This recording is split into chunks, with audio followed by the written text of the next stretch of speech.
Hi again. Okay, we're here with Dr. KatieNall. No, no, No. no. So yes, we're going to jump right in because I like keeping these videos pretty short, around 30 minutes. So if you could just introduce yourself and tell everyone what it is that you do and your journey. Well, Emily, first of all, thank you so much for inviting me to be on your program. I'm so impressed with your journey and all that you have done. Thank My you. name is Dr. Katie Nall, and I live a fairy tale life. I want to tell you, everyone in my story is good, but I didn't see the good until later. So my fairy tale life is that I'm the princess, and my Prince Charming have been together for 50 years. We have three amazing children that are all incredibly successful and have happy mates and have adorable children. Yes, that's right. I have the team five adorables. We have five adorable granddaughters who are oh, just wonderful.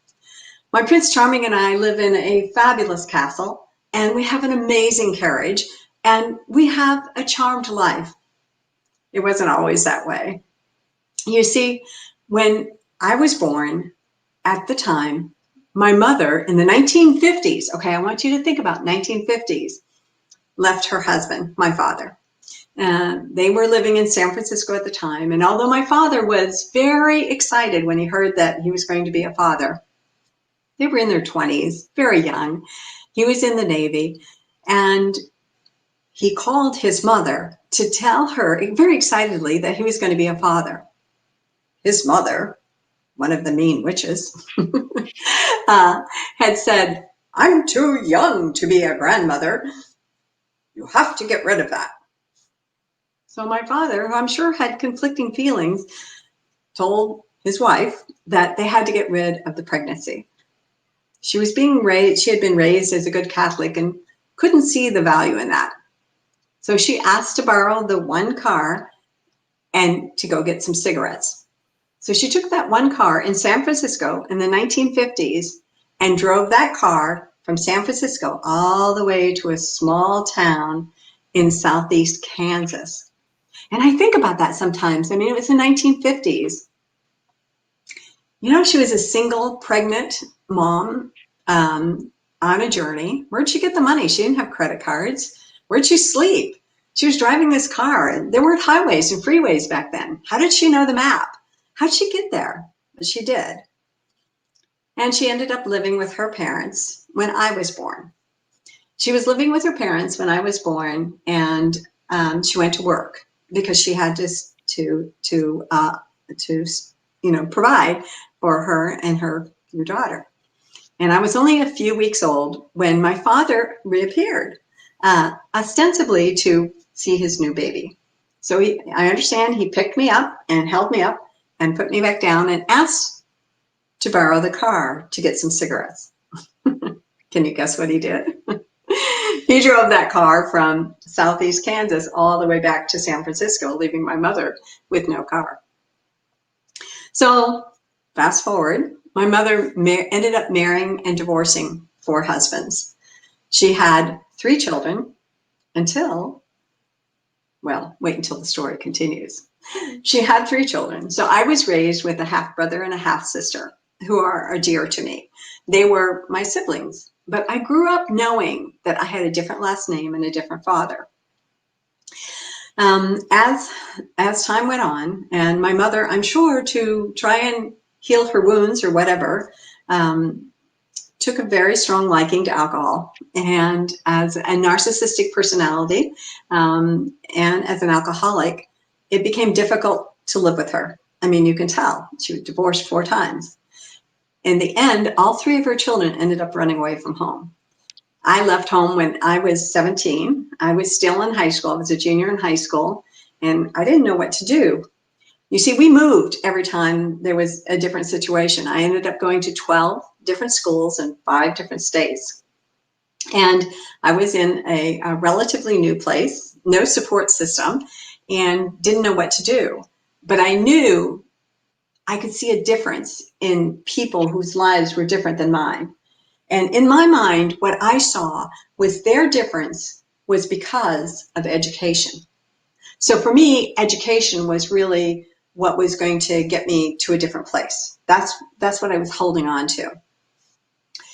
So I'm a junior in high school, and I didn't have any place to live. So I was homeless for a while. I slept under the bushes in Nebraska for a while, and school was getting ready to start, and I knew I had to have some place to study and to live. And of course, we didn't have computers back then, and so I didn't know what to do. A few of the people that I'd gotten to know over the months that we had been there found out about my situation and offered that I stayed at their place. I can still remember a friend letting me sleep at her place. And of course, we couldn't tell her parents. My mom never went looking for me or never filed a missing child report because I don't know why. I don't know why. I'm guessing she was probably glad there was one less mouth to feed, one less to have to worry about. But nobody really knew where I was, and apparently nobody cared. So when I was staying with my friends, they would hide me from their parents, and they would bring me food to their bedrooms, and I was kind of a hidden suspect, only I hadn't done anything. So when school started, I went to the guidance counselor and I said, I really don't have any place to live. Is there anything you can do for me? And they said, oh, well, let's get you into a foster home. I said, okay, whatever. Will it allow me to continue school? And they're like, yeah, that'll work.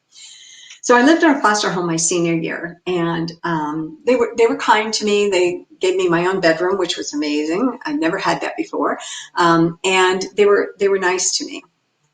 And so I stayed there for a year. In the meantime, so back up a few years, when I was 14 years old, I met my father for the first time. Well, really for the second time, but the first time that I could remember. And we had driven to Kansas City. He was flying into town, and I met him. And he had been like this pedestal parent, right? He was up on that pedestal all my life because he was going to be the one to rescue me from the junk that I was going through, from the constant moving, from the constant disruptions, from just the chaos in my life. There was more, but we'll leave it at chaos. And I met him, and I was so impressed. I mean, Emily, he was so cool, and he was handsome, and he was smart, and he just had everything. And I was like, wow, that's my dad, and how lucky am I? So that was when I was 14. So by the time I got into my foster home, and my dad was living in California, I was in the Midwest. By the time I was in my foster home, I had rekindled communication with my dad. And in rekindling communication with my dad, I said, I don't know what I'm going to do after high school. And he offered to let me stay with him in San Diego. I was like, whoa, this is so cool. This is great. So I went to my high school graduation. No one else attended. I went there on a Friday night, and on a Saturday morning, I got on a plane and flew away and left everything. Got to San Diego. My dad picked me up, and he was even cooler. He was driving like this little Fiat Spider sports car, and he had a beard, and he was so smart and savvy, and he drove me out of San Diego. I was like, well, I've been writing letters to your address in San Diego, and we're driving out of San Diego. I wonder why. But we just kept driving, and we got to a very little town, was little then, in north of San Diego called Poway. That's where his ex-wife and two of his other children lived. And as I walked in the door, seemingly that was the first anyone knew I was coming. And now in retrospect, I can see, he was like in his 40s, and here's this 18-year-old fresh girl, out of Nebraska. He couldn't have me live with him in his studio apartment in San Diego. Now, why did he have a studio apartment in San Diego, and why did he divorce his second wife? Well, he left me at his second wife's house, and actually she was a very damaged lady herself, and that's a whole nother story. But she had just been let out of jail because she had hired a hitman to kill my father. And so that's where I was left, and I was left there. She, in order to dull her pain, was a drug addict and actually was a mule. That means she carried drugs back and forth from Mexico to San Diego, and wanted to know if I wanted to be a mule as well, and I politely declined. She introduced me to porn and wanted to know if I wanted to be involved, and I politely declined. In the meantime, the neighbor lady had a young lady who was about my age, who was going to these dances, and I all of a sudden am on the scene, and she said, "Hey, why don't you come to these dances with me?" I said, "Oh, yeah, sure, let's go," and we went to a dance in San Diego. You can date surfers, have no money, hippies, have no money, or sailors, have no money, or officers, they have money. So she took me to an officers dance where we met like really cute guys, right? I met an amazing officer there. He had these John Lennon glasses and very polite, very sweet. And he asked me out to go out on a date the next night. And I said, "Oh, that'd be great. Let's do that." And so he drove all the way out to Poway to pick me up. And I didn't realize it. I only realized it about 16 years ago, but I'm celiac. And at the time, one of the manifestations of celiac is I had anemia, which meant I would fall asleep like that. And once I fell asleep, you could not wake me. It was like trying to wake the dead. So he came to pick me up for my date, and my half sister on that side said, "She's asleep." And he's like, "It's 5 o'clock in the afternoon and she's asleep. What's So he left, obviously a little angry. Next week, my neighbor invited me to another, they call them hog calls, because it was officer dances and the women all came. And we went to a different location about an hour away to another officer's dance. And this guy came up and was demanding an apology from me. I'm like, "I can't remember who you are." I have no memory of things. It turned out it was that same guy.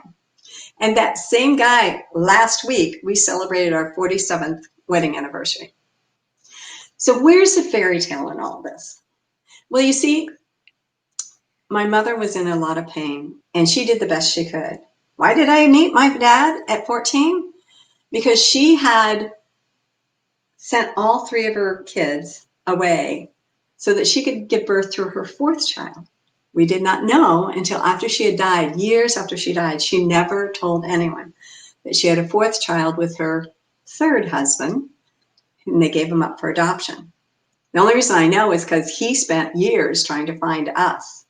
And then when my father died at age 49, turns out we were going through his papers. Same year I was born, he and someone had a child that they gave up for adoption. Now, why is this a fairy tale? Because you see, I had always wanted to be rescued. Did my dad rescue me? In a way. If he had not rescued me, if I had not been in a situation that my mother helped create, if my dad had not rescued me by giving me a ticket, right, to San Diego, I never would have met my Prince Charming. I never would have this fabulous life that I have now. So everyone played their roles, and everyone in the story, as it turned out, was doing their very best. That's my fairy tale. That's amazing. Wow. What you've been through. Whoa. I need to hold on a second. Okay. Could you Oh, please I go forgot on? pieces of this. I forgot that Go this on. is an important piece. So remember, education was important to me, Yes. and my dad said he would move me to California and he would pay for my college. Boom, mind blown, right? Right? Right. So he moved me to Poway, little tiny town, and I looked around and I'm like, "Where's the college?" "Oh, it's up the road in the next town in Escondido." I said, "Okay, that's great. So where's my car?" "Oh, there's no car." Now, I don't know how familiar you are with Southern California, especially in the 1970s, but there weren't like bicycle paths between towns. It was all freeways. You couldn't walk. You couldn't do anything else. But education was important to me. What was I going to do to be able to get from Poway to Escondido to go to the junior college and get my education? I hitchhiked, going and back. And sometimes I got into vehicles that I probably shouldn't have gotten into. A lot of times the highway patrol would pick me up and they say, "What are you doing out here?" And I'm like, I'm going to school. Wow. Yeah. And that was another thing that my knight in shining armor did. When I first met him, he was getting ready to go out to sea, and he was getting ready to put his car in storage. He heard my story. I had known him literally only a few days. And he said, "You know what? Instead of me putting my car in storage, why don't you use it while I'm at sea?" Wow. Who does that? Who does that? Your future husband. Yes. Wow. Yeah. Yeah. And Yeah. what was it that you studied? So, so because I don't enjoy writing papers, although I'm in the process of writing my third, fourth, and fifth books consecutively, and I'm not good at labs. Yeah, I ended up being a mathematician. So I went to a junior college, which is supposed to be a 2-year college. I went there for 4 years, because I didn't have anyone to tell me what I was supposed to do. In the process of that, we ended up getting married. I only married him because he kept asking me to marry him, I'm like, nope, nope, nope. I said, it has nothing to do with you, but I've got a plan. And my plan does not include marriage. Why does it not include marriage? My mother married and divorced 4 times. My father married and divorced twice. My grandparents married and divorced. My great-grandparents married and divorced. Why would I get married? Until he said, "Do you know what? If we get married, we get an extra $155 a month." I'm like, done. So that weekend, we drove to Las Vegas, and I said, "But here's the deal. Once you get out of the Navy, there is no reason to stay married. So we're getting a divorce." And he said, "Okay." He got Wait, and out of it. how many years are you married now? You said you just 47. 47 years. Wow. Insane. Wow. It is. It really is. Wow. It really is. Yeah. Uh, okay, wait, so you studied math in college and Yes. then And then after I finished, well, he got out of the Navy, and he said, "So I'm ready to get a divorce, right?" And he says, "Oh, um, the Navy will move us anywhere in the United States. Where would you like to live?" I was like, "Whoa." And my response was, "I've always heard San Francisco is nice." Now, what's interesting, Emily, is it was only recently that I put the two things together. I was conceived in San Francisco. When we oh, first drove into San Francisco and we were in the county line, I turned to Bob and I said, my husband, I said, "I feel like I'm home." And didn't realize it at the time, right? I've been in wow. chills now just thinking about it. Yeah. And so we moved up to San Francisco. I transferred up there. I finished my bachelor's degree in mathematics with a minor in computer science. And at that same time, my husband was out of the Navy trying to find out what he wanted to do. And he decided that he was going to go up to law school. And I'm like, great, there's tons of law school in California. This will be fabulous. Emily, he was born and raised in the South. And so he applied to 11 law schools. 10 of them were in the South, and 1 was in California. He was accepted to 10 law schools, and 1 rejected him. Guess which one? California. So by that time, I had kind of gotten used to him. And so we moved to Georgia, and he was going to law school, and I didn't know what to do. We still had no children, and I was like, well, maybe I can get my master's degree, because remember, education was important to me. And so sure enough, I was able to get my master's degree, and the University of Georgia was very generous and paid me as a teacher's assistant. So that was free, and that was great. And I started, and I got everything but 3 courses finished when my husband said, "Oh, you know what? All the attorneys are applying for the jobs a year before they graduate. You need to apply for a job now." So I applied for jobs, and at that time in the 80s, they were desperate for people with computer knowledge. And so I got job offers from Houston, from, all over the United States. And I was like, oh my gosh. Well, I'd also, by this time, also had our first child. And I was like, I don't think I want to live in Houston while you finish up your last year of law school in Georgia. And so I ended up taking a job in Florida, and our oldest and I moved down to Florida while Bob finished his degree in Georgia, and I was still 3 classes away. So this was before the internet. This was before we had fax machines. That was it. And I finished 2 of those 3 classes long distance, which meant I didn't go to any class. I just basically had friends that I knew that were in the class mail the notes to me, and then I flew up at the end of the term. I flew up to Georgia to take my final exam. So I finished 2 classes like that.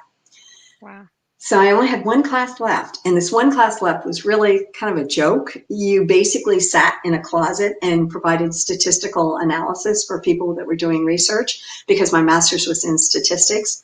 And I wasn't going to sit in a closet for, all these weeks, because by now we had 3 children under the age of 5, and I didn't want to leave them. I wasn't quite sure how I was going to do it. And Bob, God bless him, kicked me out of the house. And he said, you are going to Georgia, and you are going to do whatever's necessary to finish that 1 class so you get your master's degree. Well, I had a 4-year-old, a 2-year-old, and not quite a 1-year-old who was still nursing.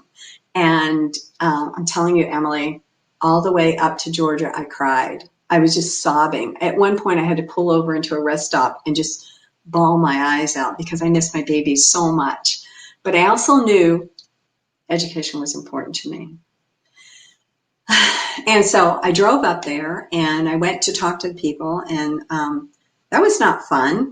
My advisor at the time was a world-renowned statistician and somebody I hadn't worked with in the past.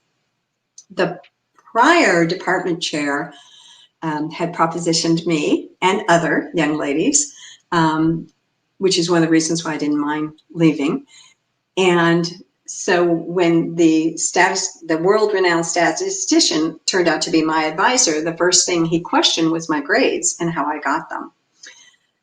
And I'm like, no, I got those grades honestly. And so he put me through a rigor, and I ended up having to write a 48-page statistical analysis of data to be able to satisfy his academic scholastic requirements.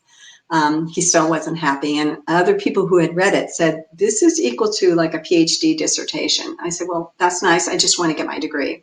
So I got my degree. And when I was 18, Emily, and it sounds like you may have done something similar, I had a list of things that I was going to accomplish by a certain age, right? And so number 1 was, by the time I was 25, I was going to have my PhD. Now, at 18, I had no idea what a PhD was. I had just heard that that was the highest level of education you could get, and I was going to get that. And number 2 was I was going to buy a house. And I remember putting in parentheses, I didn't care if I had furniture. Now, can you imagine, with me moving as much as I did when I was growing up, that having a house that was permanent was pretty important to me? Yeah. And number 3 I had was I was going to buy and have paid for a car. Because you see, all my life, we were living on layaway. We never had enough money. We never had enough, sometimes didn't have enough food. We never had enough clothes. I sewed almost all my clothes growing up, except for one time when we had a big shopping trip. And I distinctly remember that. 2 times. One time, stepdad took us all to Kmart and got us 3 outfits, which was huge. And we got 3 pairs of kids' sneakers for school. It was like so big. And another time when somehow Mom came into money, and I still don't know where, and took my sister and I, and we got like 5 outfits. It was huge. It was amazing. But most of the time I sewed my clothes. And I can't even remember where I was. Oh, okay. So I ended up finishing my master's. So number 4 on my list, I can't even remember what it is, but it had nothing to do with marriage, relationship, children, nothing. Okay. Number 5, the reason why I know that, because I remember number 5. Number 5 on my list was, when I'm 25, I will begin dating. because I'd seen all the messes that other people had gotten into when relationships got in the way of their life, right? Now, in reality, when I was 25, I was finishing up my master's. So I was like, okay, that's check because I'm working towards it, right? Number two, I hadn't bought a house, but I was managing apartments, so it was no rent. So I kind of like, okay. Number three, I had bought a car and paid cash for it and kept it for 46 years. And Wow. number four, remember, I can't remember, but number five about beginning dating. Yeah. By the time I was 25, I had been married 5 years, was pregnant with my first, and that wasn't on the list anywhere, was it? Mm-mm, no. But by the time my youngest child, our third, was 25, and all my kids had graduated from college and had finished most of their graduate work, I got to go back to school. And I started and finished my PhD while I was working full time, and I got it finished in 4 years. So I have my PhD in math education. Ah, amazing. And what do you do today? So today I work at a college. So I help people get degrees in organizational management. I know all about that.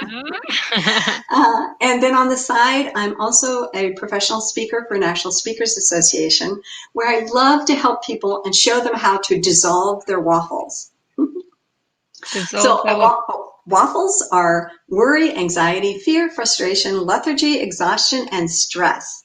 And I do that based on a technique that I found while I was finishing up my PhD and did my research, because I wanted to help our math students who were struggling with, they just needed one more class to graduate and math was holding them back. And I wanted to be able to find a way to help them get over their fear, their anxiety. And I ended up doing a TEDx talk on math anxiety and how I was helping students. And now I have clients all over the world that I work with to help them dissolve their waffles. Amazing. And you said you had some books? Yes. So my first book is called Create Your Fate, How to Survive the Circus. My second book that we just published this year is called Shower Blessings, Finding Time to Meditate in Our Busy Lives. The third book that's at the editors right now is called From Depressed to Success, and it's a 6-month study of how I worked with a friend who was clinically depressed on 2 antidepressants and seeing a therapist regularly. And in conjunction with that, working with me. And in 6 months, she was no longer depressed. She was off her antidepressants and she was doing great. And then there is a book of my Fairytale life. So it's going to be my memoir about how everyone in the fairy tale is really good. And then I have a book called Conducting Business about becoming a leader as a band director. And then the other book is called Racing to the Red Light, about how we feel like we have to hurry up and hurry up and hurry up and do things in a certain order and a certain place.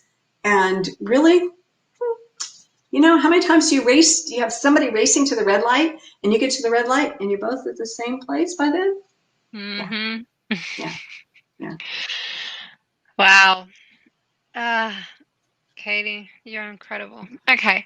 Oh, Emily, Um, you're the one that's incredible to be able to share all these stories with everyone and to encourage. I'm hoping that these stories do exactly what you want to do, which is to encourage others, to let them know that their life can be a fairy tale too. oh, that's so beautiful. I hope so. I really do hope so. And I believe it. I believe that it's possible. And I mean, you're the walking, talking proof that you can go from chaos, insane chaos that's like hard to like really wrap your head around and to be wow and such an inspiring individual as yourself right now. That is incredible. Can I ask you what it sounds like education and this that kind of the desire, the drive for education was what kind of kept you going. Um is I want to ask, like, what is one tool, or that you would you know recommend, or that kind of helped you through it? Was it this drive for education? Was there something else as well that helped you just not only survive but thrive? I I don't know, Emily. I was in therapy for 4 years to try and find my balance. So I had weekly visits with a therapist. He was amazing. I mean, I'm so thankful for him. It was one of those things that I didn't see how much better I felt until I was finished. And I looked back and said, wow, I had no idea how bad it was. So therapy was very amazing. I have to say that I do believe that I've been protected and led by angels all my life. And I believe everyone else is too. It's just whether we recognize it or not. It's kind of like gravity. It doesn't matter if you believe it or not, it still exists. Hmm. um, so I do believe that I've been led by angels in so many situations. I can recount so many. Recently, I have, as I mentioned, through my PhD research and looking for something that was going to help people overcome their waffles, I did discover, and have been trained in a process called Emotional Freedom Technique, EFT, or it's called tapping. And had I to do it all over again, I know that my balance would have been faster, easier, smoother using tapping. And the reason why I know that is because I'm seeing such success with my clients in using it. You mentioned so many people that have gone so far. I have two good friends that you probably need to interview. One was sexually abused by her brother from the time she was 4 for over 20 years and has found balance. And another, when she was a child, a teenager in a upper middle class community, is when her father began pimping her out for Wow. years. And they're both strong survivors now. So I'll give you their names and you can Yes. contact them. Wow. But the one who suffered from her brother can tell you that the little bit of tapping that we have done together, what a source of peace it has been for her. It's an amazing, amazing tool. And in our times right now, Dr. Hans Seeley says that stress is caused by 3 different things: uncertainty, lack of information, and loss of control. I don't know about you, Emily, but I'm feeling all 3 of them right now. And when any Mhm. one of them can cause stress, and we are bombarded by all 3, a lot of us are feeling our waffles. And so, how do you dissolve them? So, right now, I'm offering a free introductory session for anyone who contacts me so that you can kind of get the effect of this tapping experience. Amazing. Amazing, amazing, amazing, amazing. I'm going to be contacting you. I can hardly wait. Um, I definitely am interested because I've never tried it. I've heard a lot about tapping, but I've never tried it. So that's Oh, awesome. yeah. Okay, cool. Cool, cool, cool. Well, I'm gonna end us here, unfortunately, although I could speak to you how long I've got. Oh, you're such an interesting person. Okay. Um, I will thank you very, very much. I'm Thank you, honored Emily. that you shared your story with me and with everyone else that will be watching this. I really think that you are truly inspiring. Um, thank you. Thank Emily, you. I think you're inspiring, and what you're doing to share all these stories with others is going to be so uplifting and so helpful for so many people that are in pain. I Hope so. know, I know. So blessings to you. Thank you. Thank you. Thank you. Bye. See you soon. Bye.